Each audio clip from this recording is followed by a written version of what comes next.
Hey y'all, it's your girl Suzette with Crafting with Susie coming to you today with something a little different. It's supposed to be my car vlog day, but I decided to do a whip and chat because I'll be talking about a couple of things that are a little bit more sensitive. And I just wanted to make sure I gave you all the correct information. And before I get into all of that, if you're new to my channel and you like what you see, please hit the like button. Don't forget to comment and subscribe. And also hit the notification bell so you get alerts of when I do my next upload here on YouTube. I also leave upload information on my Instagram page. I'll leave that link below. And if you've been back to see me several times, thank you so much for your support. I love reading your words of encouragement. Thank you, thank you, thank you, thank you, thank you. Okay, guys, so I am going to do my public service announcement. This is my disclaimer. Some of the things that I'm going to be talking about today will be about drug addiction and also about, how can I say this?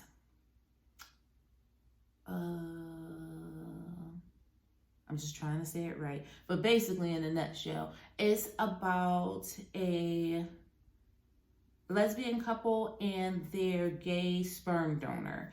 So I've been watching two different shows. They're both based on true stories. But if this is going to be triggering to you, you may not want to watch this whip and chat. They are based off true stories. One is a series called Dopsick, and the other one is a documentary called Nuclear Family.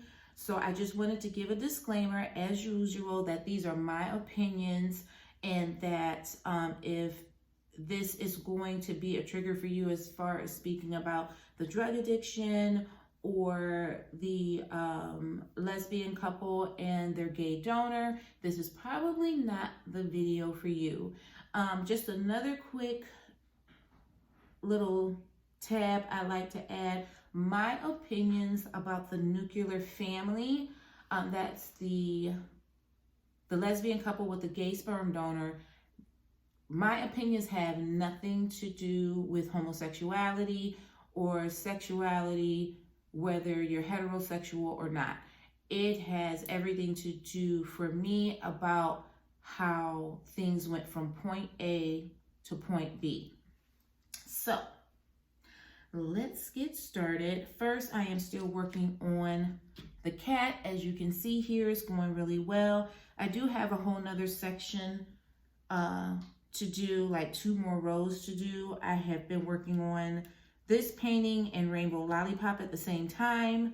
I'm going to be using my Bella Art de Nicole tray. I have my tiny one because my big one is downstairs and I'm too lazy to go all the way downstairs to get it. Just regular old pink wax in my, I always can't say this name. Y'all know that. Cess Plus Beau Latours, the pen. And then I have my 2 cover miters. Can you see them? The witch came from Distracted by Diamonds in a little tin that I bought. I bought a, I can't think. I bought a tin and this one came with it. I'll think of it later. And then this one I made this like last year. I bought some buttons from Joanne Fabrics and I made that one. It has a magnet on the back. It's cute. So I think that's all. So let's get into this because it'll probably end up being a longer whip and chat, which I normally don't do. I'll try to keep it a little shorter. I'll try less than an hour. Lord have mercy. So the first one I want to talk about is Dopsick with Michael Keaton. That is on Hulu. That is an amazing series. I've watched the first 3 episodes.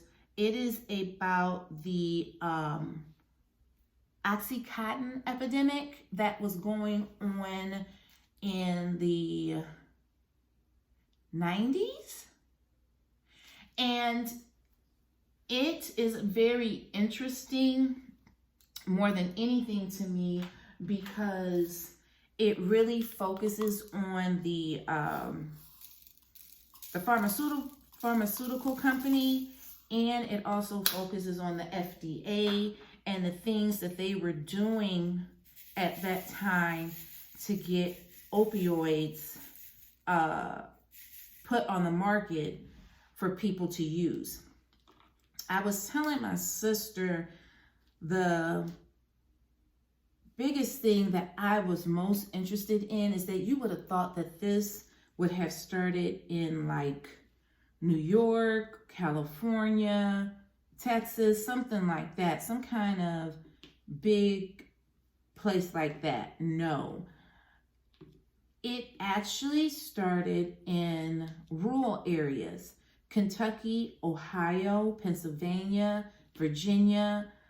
And it started because in those areas, the jobs that people had in those rural areas, like they really focused on the coal miners. But the jobs that those people had and them getting hurt on their jobs, they needed some kind of pain relief. Child, it's a mess. Like, it's scary. It's such a mess, it's scary. But what happened was they came up with Oxycontin, and they came up with the drug from another drug that used the cotton pain reliever. And the person that was over the passing of the opioid, he basically finagled the label on the opioid where it stated it was less than 1% addictive. Now, we all know that's not true now, but this is back in the day. So they got the label to say that it was less than 1% addictive. And what they did is that they got the salespeople to go out and market the drug to small doctors' offices until they went up, to hospitals and pharmacies and things like that. So that's what the salesman's jobs were. And the drug was supposed to last 12 hours. And of course, it didn't. People were waking up in the middle of the night in pain. I mean, it was so bad that they even had commercials made where the people in the commercials were not saying the word Oxycontin. They would just say like things like pain reliever and things like that, or the medicine. They never really said the word Oxycontin. And what they would do with the commercials later is they would edit the commercials later and then put in small writing at the bottom, you know how they do, the name Oxycontin. It was sad because, of course, after some years of doing this, of course, people were getting addicted, people were dying, people were losing their families. They were breaking into pharmacies, and even though the opioids were locked up, they would get in and they would break the locks to be able to get the drugs. Like some of the pharmacies that were reporting break-ins were saying they didn't take anything but the Oxycontin. Michael Keaton's character he plays a small town doctor. He has his own practice. And he was basically manipulated by one of the salespeople to sell the drug. And he knew something wasn't right. Like, he would always ask his questions. But of course, when the FDA is saying that it's okay, even after doing his research, he thought it was okay. he did have patients that he was giving the drug to in small doses, like 10 milligrams. Well, of course, when the drug wasn't working for the full 12 hours, they ended up saying that they should take 2 10 milligram doses. Then they came up with this title called Breakthrough Pain, which they still use today. They came up with this title called Breakthrough Pain. So then they decided, instead of giving them 2 10 milligram doses, that they would just start the patient at the dose level of their pain. So when you go into the doctor and you know they show you that picture and it has the faces on it, and they'll say ask you what level of pain are you at, depending on what you said is depending on what dose they would start you at. So it was no more of starting people at just 10 and working them up. Like they were starting people at 20, 30, 40 milligrams. And I believe the highest they got was 60. If it was more, somebody tell me in the comments. But I thought it was 60. I don't think it was 80. But it was ridiculous. And they were telling these doctors, basically, if they stopped selling the Oxycontin in their pharmacies or at their clinics or in their hospitals, that they would get sued. So instead of pushing for like a high dose ibuprofen or anything like that, what they would push for would be the opioid. And it just got completely out of control. Like they showed lines of people standing outside of these pain clinics, waiting in line to go inside to get the Oxycontin.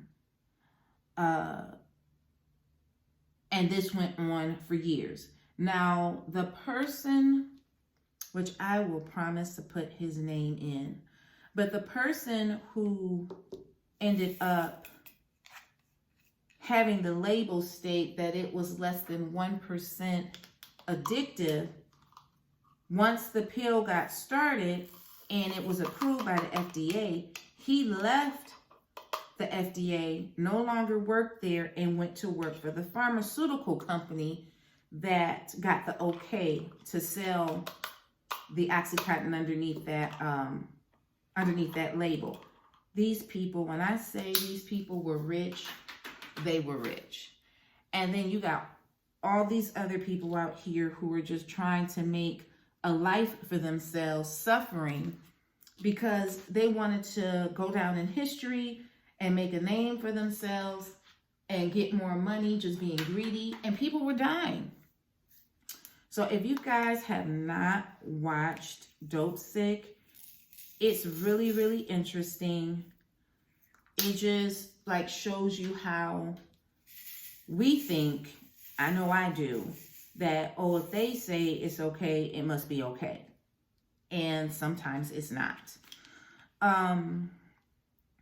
The other documentary that I watched that I want to get into real quickly so I don't make this such a long whipping chat, it's called The Nuclear Family, and that is on HBO. That is my next suggestion. That was really good. It was very, very good. I found it to be incredibly interesting. Y'all don't be mad at me about my about my opinions. I know some people won't agree, and that's okay. But this, again, has nothing to do with sexuality. This has everything to do with one family making a set of rules, and then the rules got changed, and then everything blows up. So The Nuclear Family is a documentary that was done by Rai Russo Young. She is the daughter of the lesbian couple, and their names are Sandra Russo and Robin Young. So this took place in the 70s, 80s, and 90s. So I'll explain. In the 70s, late 70s, I'm going to call her Russo because that's what they called Sandra in the documentary. They called her by her last name. Russo and Robin, they met. They began to date. They moved in with each other. And they were, they're a couple. They're a couple now. They became a couple. And long story short, they wanted to start a family. Now, of course, back then, the sperm banks weren't really trying to make donations to lesbian couples. So they wanted to go another way about it. And going another way about it was to ask someone else to donate their sperm. Now, they actually had groups for people who were actually interested in doing this, to tell them exactly how to do it. There's a pamphlet, and child, they show the pamphlet. Like the pamphlet, they have the classes to tell people exactly what they need to do and how you get the sperm from point A to point B, and the injection of the sperm and all that, and then you becoming pregnant. So they give you all that information and teach you and tell you what you need to do. So Russo and Robin decided what they wanted to do is to ask a gay donor. They felt like asking a straight man to donate would not have happened. And in the 80s, there was no way. That was a time, well, of course, it even happens now, where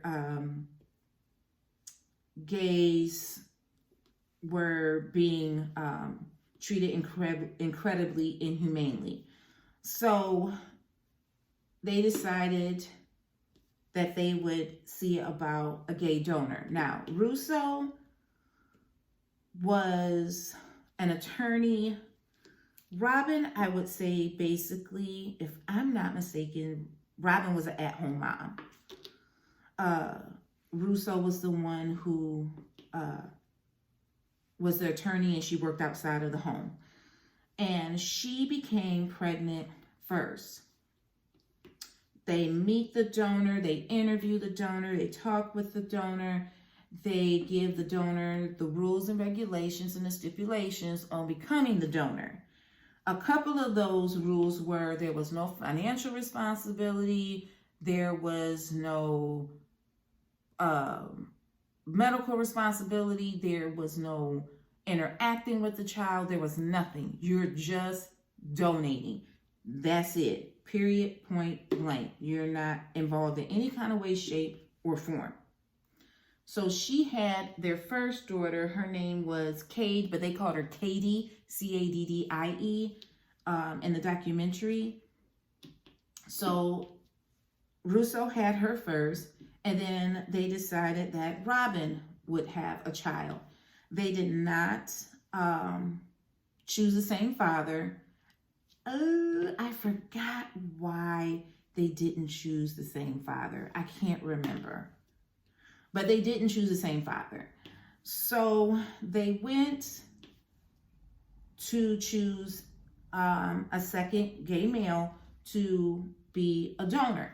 Now, their best friend, and forgive me for not having her name. If I can find her name, I'll get it. But their best friend, Russo's best friend,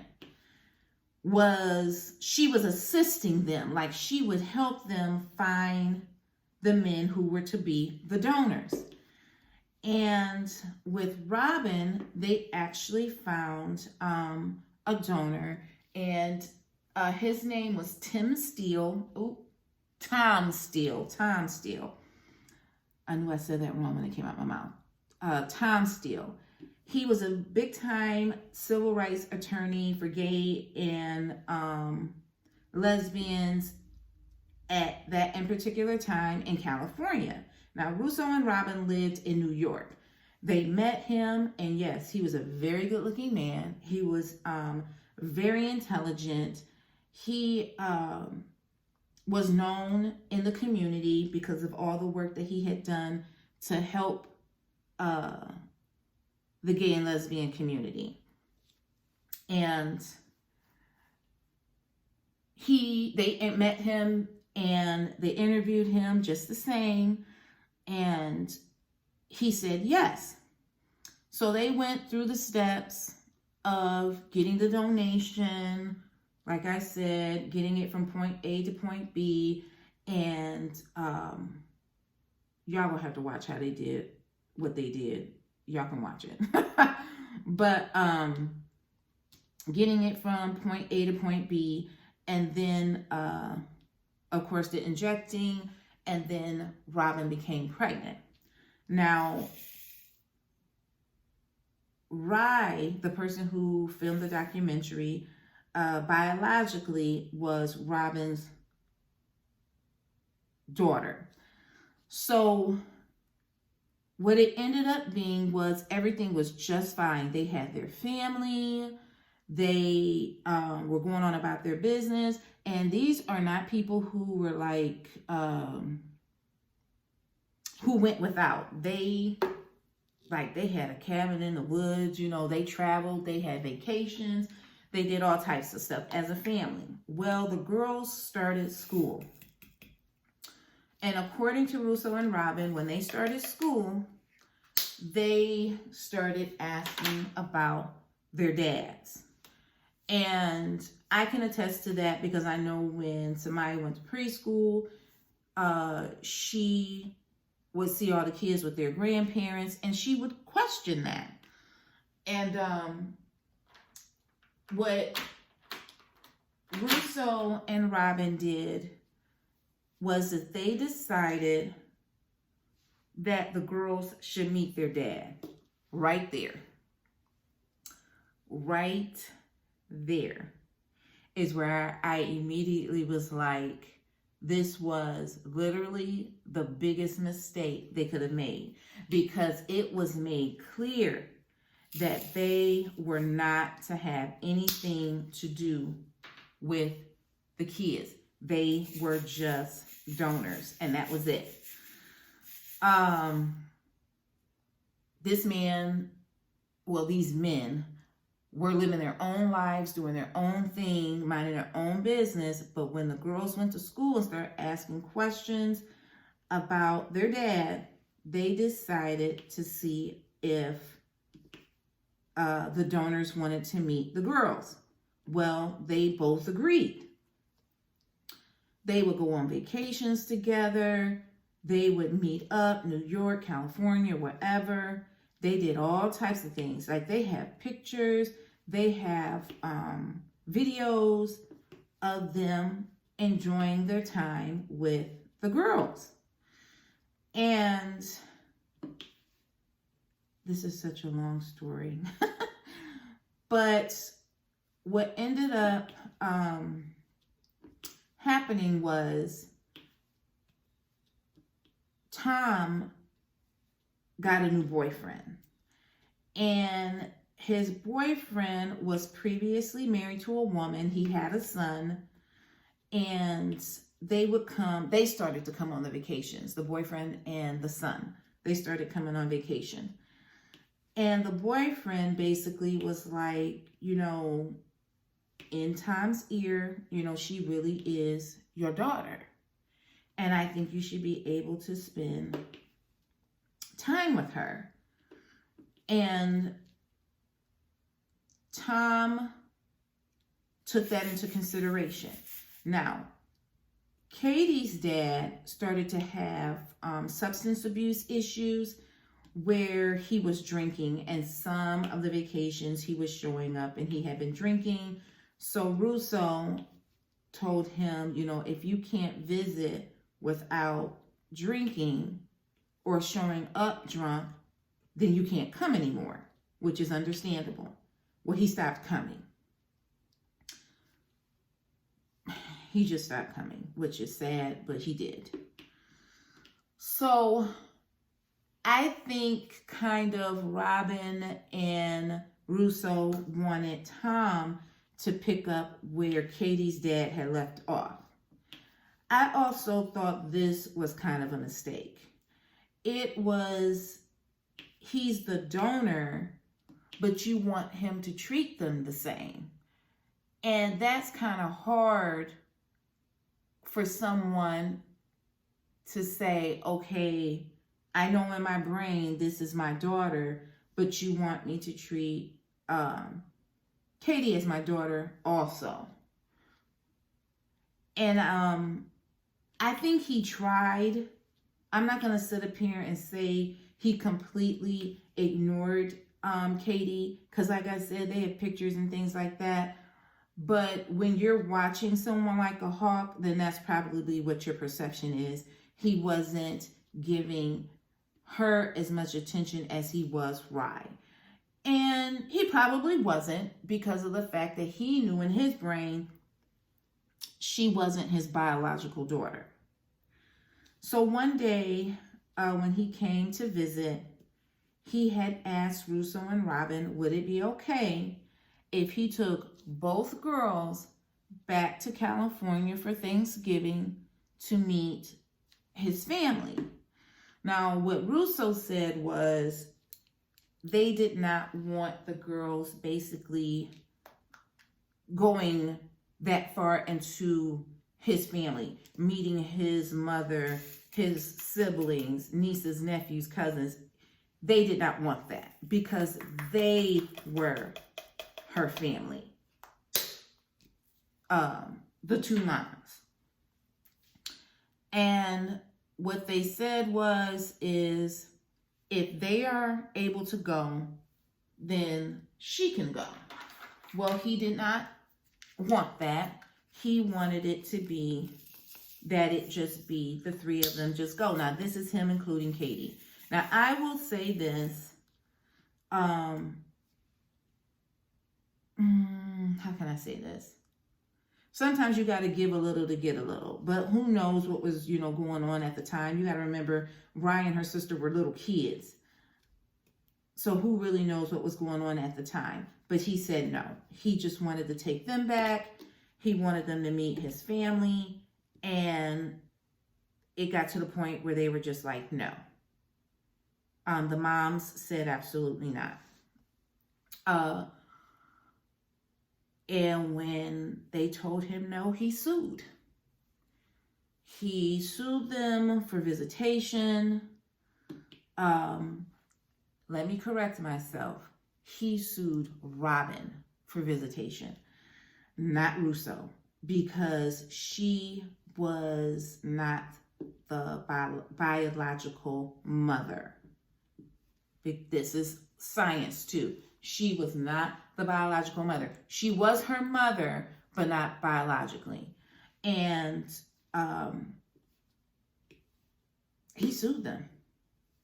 I keep saying them, but he was really suing Robin. And I think this was something that really, truly, even today, bothered and still bothers Russo.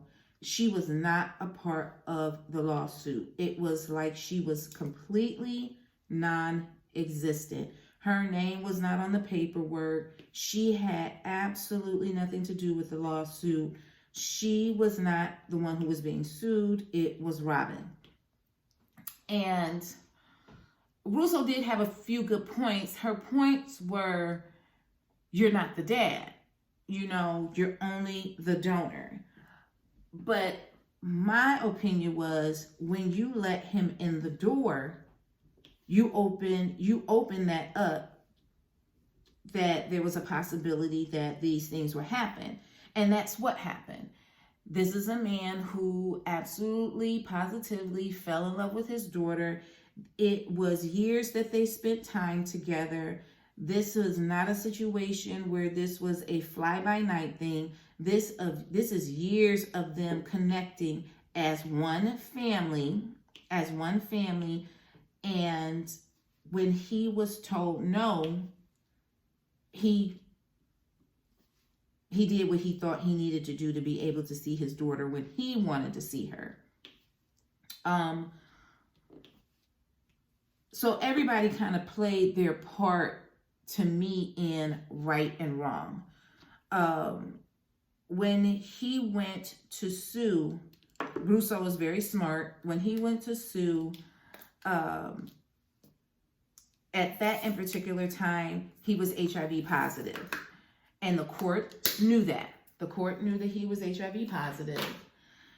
And Russo did whatever she could do to kind of hold up the trial, push the trial back.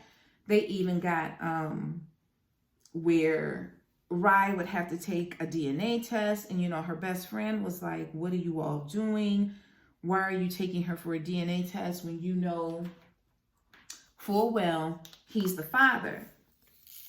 And they would come up with these crazy excuses saying, like, do we really know he's the father? We know he went upstairs with someone. We don't know what they came downstairs with. And it was just like I am getting frustrated. It's like, I understand you'll do whatever you need to do to protect your children. I totally get that. But when you start being messy, that's when stuff starts to fall apart. And Russo's best friend didn't agree with it. She did not agree with it. She was friends with Tom, but her and Russo were best friends. And I guess one day they must have been on the phone going back and forth about it. And that's when their friendship dissolved, because they felt like she was on Tom's side. And when Rye, who's a woman with her own family, she asked her, were you on Tom's side? And she said, no, I didn't pick a side. She said, but I'm going to tell you this. She said, your moms led you and the courts to believe that there was no love there and that this man was a stranger. And she said, and I'm going to tell you, you all loved each other. You all were a family. Everybody. You all were a family. And she said, this thing where you only saw him a couple times is not true. She said, you spent years visiting with Tom and him visiting with you. And she said, and when your moms tried to make the courts and you believed that, she said it was wrong. She said when all they had to do was say that, yes, he is the biological father. Yes, we were a family. But when he filed his lawsuit, that's when everything went up in smoke. And so Rye said, but they couldn't say that in court. And she said, that's fine, but they never said it to you. They never told you that. They had this little girl thinking for years that this man was a monster. She described him as a monster. She basically was taught he was trying to break up their family. And you know how you talk when you're at home. The kids are in the room, but you're talking adult conversations. And kids hear that stuff. They hear it. And this little girl actually believed that this man was a monster. This lawsuit went on for 4 years. There was even a point where she went on, they did the talk shows and things like that. There was even a point where she went on TV saying she thought it was creepy that this man that she didn't even know and only met 1 or 2 times wanted to take her back to California all by herself, like insinuating his intent was to hurt her. And I'm like, you all know that's not what was happening. You all know that's not what was going on. Well, the first lawsuit he lost. Now they claim that the HIV positive had nothing to do with it. I do not believe so.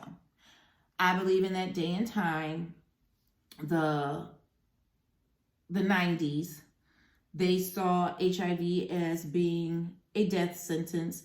They, of course, now that's not how it is, but back then they saw it as being a death sentence, and that it was a disease that homosexuals and drug addicts have, and he was going to die anyway. So the judge said, no, you're not the father. They are the parents, and you don't get visitation. You're just the sperm donor. So he appealed that that verdict that was given. He did appeal it. He represented himself. Of course, he was an attorney and things like that, but he represented himself, and his friends and family were telling him not to, but he did it anyway. And when he did, he won. The judge in the case said that the first judge was wrong. He has been proven to be the biological father, and he should have visitation. Now, I know some people may think, no, he shouldn't have visitation. He is just the donor. For me, I said he should have had visitation. And the reason why is two. I'll give you two reasons. Because the moms, introduced Tom to his daughter, and then they turned around and took that test. See, once you open that door again to let him in, now he's in. And then you went and took a 10-year-old to get a DNA test, which of course comes back that he's the father. That is why I felt like he should have gotten visitation. He's built a relationship with her. But I think they thought he would never be so interested, and it comes out that he was completely in love with her. Like, he loved her. And let me say this as a side note. That really bothered me when she was insinuating that he was trying to get her back to California. And they had videos with her and him playing on the couch, and all she has on, she's a little girl, all she has on is her panties. And she's sitting on his lap, and he's tickling her, and they're laughing, and they're having a good time. And I'm thinking, hold up. So you all are recording this, and you see this and don't have an issue with it. If you thought he was a stranger or some creeper, why would you allow that? I mean, that's just what little girls do. They love their dads, and that is what they do. Because they look at them as their fathers, and they would never hurt them. There were letters that he had, pictures that he had, where she called him dad. Y'all gotta watch this. It is so interesting. He did win his appeal. So he immediately filed for visitation. Well, Russo and Robin, I'm telling you, that Russo is smart, honey. She's smart. She is not no dummy. But they ended up finding a loophole which would push the visitation back. Now, at this time, he has AIDS, okay? They were wanted to push the visitation back. So he basically said at this point he was done, that he couldn't keep, doing what he was doing. His health was, getting worse, and he needed to try to do what he needed to do to take care of himself as best he could. And Russo was like, no, he just wanted to say he won. And I'm like, bruh, really? Anywho, so he recorded himself like a small little, like a recorded letter to Rye, and he was explaining himself. But on his deathbed, he contacted his attorney, and he said that he wanted to speak with her. So his attorney contacted the moms to ask if it was okay. Well, they asked Rye if it's okay. And she says, yes, this was the first time in the documentary that she actually dropped tears. But I think it was because of her being an adult now. I think that she realizes the impact on what she had done and what she had said. But when he got her on the phone, I guess he just kept saying over and over again how much he loved her and why he did the things that he did. And she said he kept repeating himself. And at 16, you may not realize that when someone's dying, you know, their mind is not always all there. But she tried to say she could not put together the fact that he had AIDS and that's why he was dying. That I do not believe. I do not, because her mom, she was growing up in a lesbian household, and you know that was a topic of conversation because that's the community, besides, like I said, those using needles, that is a community that was impacted at that time. So that was a conversation that was being had. But she's a teenager. She's 16 at this time. She is 16. So she tried to say she couldn't make the connection that he had AIDS and that's why he was dying. But she got on the phone and his boyfriend's son, he's an adult, of course, and he said, I couldn't hear exactly what you were saying, but I did hear you curse at him. And she asked him again, did he hear what she was saying? And he said, not really, but I heard you curse at him. And she said, she told him, and I appreciated her honesty. She said she told him that she would never forgive him for trying to break up their family and that he should not be asking her to forgive him just because he's dying. And she did get emotional. Even I got emotional, like, who says that?